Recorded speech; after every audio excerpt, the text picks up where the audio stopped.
Some video analysis for commodity markets beginning December 08, the week of December the 8th. We had this crazy day here on the 1st of December. A lot of markets were all over the place. Gold certainly was, having hit 1142. We rallied back up to 1221. Since then we've just hovered pretty much, but I don't think this is as positive as some people might say. This is a very positive candle, obviously having spiked lower and closed high, but we've had no follow through. We are in a bear trend. I just think that was a bear trend squeeze.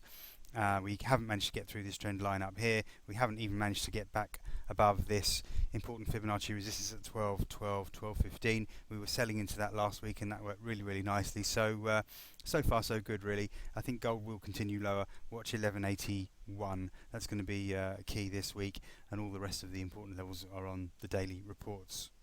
WTI crude in trouble last week after the rally up on the 1st of December.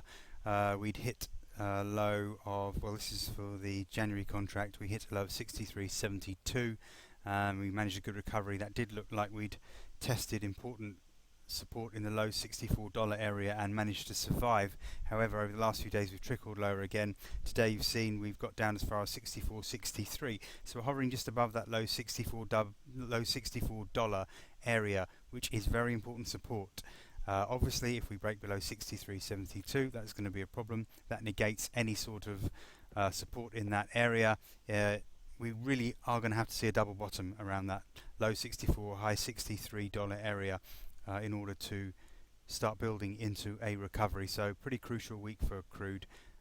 Obviously if we break below last week's low and in particular close below there, that's going to be a problem, and the bears will remain in control, and there's a lot further to go down. On that we could see another $5 wiped off oil before the end of the month without too much trouble. Similar story for Brent crude. December the 1st low was 67.53, so that's what's going to be important for this week. We're getting close to it, 67.73, so we're only 20 ticks or so above that low from the 1st of December. If we can get a double bottom there in an oversold market, we can start to build some sort of short-term recovery into the second, third weeks of December. But a break below there, obviously we're going to stay in this multi-month bear trend, and we'll head significantly lower into November. So pretty crucial what happens around December the 1st lows this week. NatGas certainly very volatile, lacking any real direction. There's no real patterns or trends here that we can gain much of a clue from. Last week obviously we got walloped.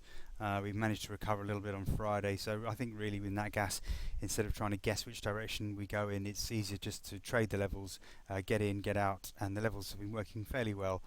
So that's the policy going forward, I think, for NatGas, rather than trying to spot a trend and jump on it. We are very oversold though, so potentially we can recover. All the important levels are on today's report. Silver, a similar picture to gold in that we had a big day on the 1st of December.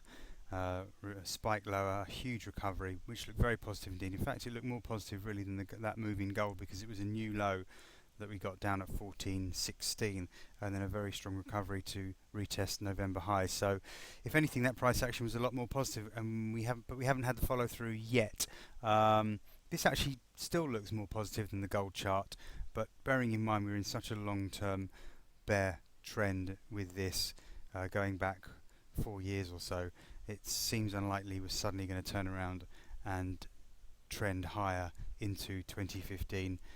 Obviously we're going to have to get through these November highs, or at least the December high at 1680 to look more positive, but I've got a feeling we're just going to drift lower right now, and that was just that one day move on the 1st of December will be seen as nothing more than a bounce in a bear trend. Copper's not dissimilar to the other metals markets in that we had that big day on the 1st of December, but we've got more of a recovery there. So if we can just hold above this sort of 2.905 area, 2.895 area, that's quite good support, and we might actually be able to build some sort of short-term recovery. We've got a little bit of momentum to the upside. This is only a bounce in a bear trend, so it will only provide better selling opportunities for a resumption of the bear trend eventually, but slightly more positive for copper than it is, for example, silver and gold. Full analysis every day. We provide a morning report ready by about 3 a.m. GMT every morning. We cover about 30 markets. To see what we do, go to our website daytradeideas.co.uk. You can subscribe to any of the commodity markets there. £50 per month. great value. Forex markets, we cover quite a few. As I say, you get your report every morning 3 a.m.